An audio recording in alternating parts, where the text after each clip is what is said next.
Assalamualaikum warahmatullahi wabarakatuh. Perkenalkan, nama saya Muhammad Raihan dari kelas 12 IPS 2. Di sini saya akan mempresentasikan tentang perkembangan Islam di Indonesia. Situasi dan kondisi sebelum kedatangan Islam. Sebelum kedatangan Islam pada abad 15 dan 16, di wilayah Nusantara terjadi perubahan sosial yang luar biasa. Perubahan sosial itu terjadi disebabkan oleh persebaran agama Islam beserta sistem politiknya yang ditandai dengan adanya perubahan keyakinan keagamaan dari masa kejayaan Hindu Buddha ke masa perkembangan agama Islam. Perubahan-perubahan tersebut dilatar belakangi berbagai faktor, diantaranya letak geografis, keyakinan masyarakat, perekonomian, pemerintahan, dan kesenian sastra. Yang pertama, letak geografis. Sebagai wilayah kepulauan dengan posisi sebagai penghubung jalur perdagangan daratan Asia, terutama antara Cina dan India, menjadikan wilayah ini sebagai wilayah strategis dalam jalur perdagangan antar bangsa. Hal tersebut berdampak panjang terhadap masa depan sejarah bangsa Indonesia. Yang kedua, keyakinan. Sebelum kedatangan Islam, masyarakat Indonesia sudah menganut agama dan kepercayaan yang berbeda-beda dalam kehidupannya. Agama yang berkembang saat itu adalah agama yang berpusat pada kepercayaan adanya dewa-dewa. Dalam melaksanakan pemujaan terhadap dewa-dewa, dibuat artefak keagamaan berupa bangunan atau relik. Yang ketiga, politik dan pemerintahan. Bukti-bukti tentang politik dan pemerintahan pada masa kejayaan Majapahit dengan menggunakan data-data yang telah didapatkan dari prasasti, maka dapat dikemukakan bahwa bangsa Indonesia telah mengenal sistem politik dan pemerintahan jauh sebelum Islam masuk ke Indonesia. Yang keempat, perekonomian dan perindustrian. Kumpulan rumah penduduk yang tersebar di lembah-lembah sungai dan dataran-dataran pegunungan dengan segala aktivitasnya merupakan pendukung utama keberlangsungan stabilitas ekonomi pemerintahan.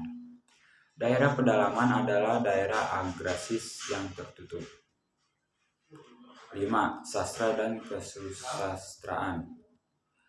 Menurut Purbajaraka dan Zoetmulder, di mana dia berhasil menelisik sastra Jawa itu jauh sebelum masuknya Islam ke Indonesia. Pada masa Mataram Hindu-Buddha, kitab Mahabharata dan Ramayana sangat mungkin telah diubah ke dalam bahasa Jawa kuno pada permulaan abad ke-10. Kehidupan kesusastraan ketika itu tentunya juga tidak lepas dari para pujangga sebagai pengubah dan pencipta karya sastra. Jalur masuknya Islam di Indonesia. Penyebaran agama Islam di Indonesia umumnya berlangsung melalui dua proses. Yang pertama, penduduk pribumi berhubungan dengan agama Islam, kemudian menganutnya. Dan yang kedua, orang-orang asing Asia seperti Arab, India, Cina yang telah beragama Islam bertempat tinggal secara permanen di suatu wilayah Indonesia yang melakukan perkawinan campuran dan mengikuti gaya hidup lokal. Di sini ada beberapa teori. Yang pertama, teori India.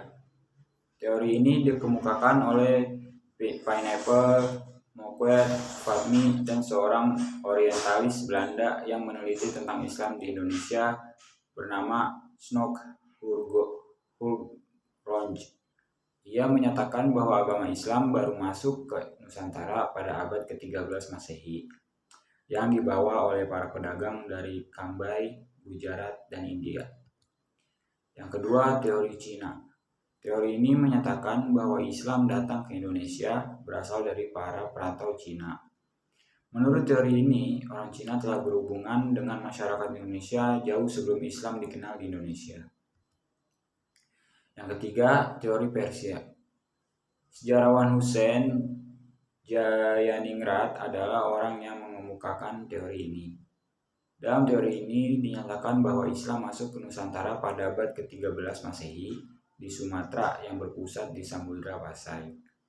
Teori Persia ini lebih menitik beratkan tinjauannya pada aspek persamaan kebudayaan yang hidup di kalangan masyarakat Islam Indonesia dengan Persia.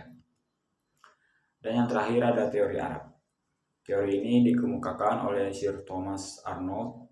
Ia berpandangan bahwa para pedagang Arab telah menyebarkan Islam ketika mereka menguasai secara dominan perdagangan Barat dan Timur sejak abad-abad awal Hijriah atau abad ke-7 dan 8 Masehi.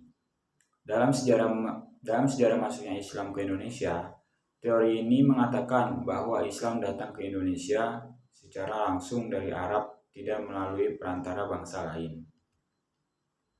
Strategi dakwah Islam di Indonesia. Masyarakat Asia Tenggara telah mempunyai peradaban yang tinggi sebelum kedatangan Islam. Hal ini demikian dikarenakan kawasan Asia Tenggara terdiri dari negara-negara yang memiliki kesamaan budaya dan agama. Agama Islam tersebar di seluruh wilayah Indonesia secara periodik bertahap dan dengan strategi dakwah yang damai, menyesuaikan diri terhadap adat istiadat penduduk tanpa paksaan dan kekerasan. Di sini ada beberapa cara Islam masuk ke Indonesia. Yang pertama ada perdagangan. Strategi dakwah penyebaran agama Islam melalui media perdagangan merupakan awal proses Islamisasi di Indonesia, yaitu pada abad ke-7 hingga abad ke-16. Bangsa Indonesia kedatangan para pedagang Arab, Persia, dan India. Yang kedua ada perkawinan. Pedagang Muslim yang masuk ke Indonesia dilihat dari segi ekonomi. Mereka mempunyai status sosial yang lebih dibandingkan penduduk pribumi. Dalam prosesi perkawinan, pihak pribumi harus mengucapkan kalimat syahadat sehingga perkawinan ini menjadi media yang efektif dalam menyebarkan agama Islam di Indonesia. Yang ketiga ada politik. Proses Islamisasi melalui media politik dilakukan secara bertahap dan berkesinambungan antara penguasa pemerintahan. Setelah penguasa atau rajanya masuk Islam, hampir seluruh pengikutnya atau rakyatnya juga ikut masuk Islam.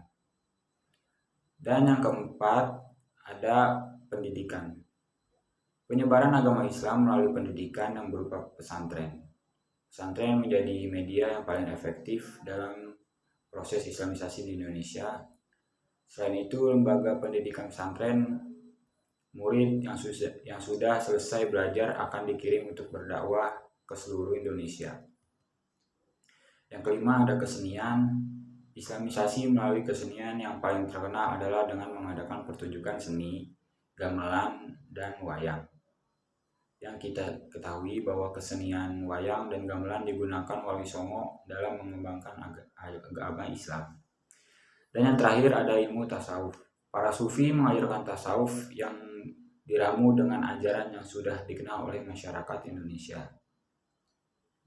Seorang sufi biasa dikenal dengan hidup dalam kesederhanaan.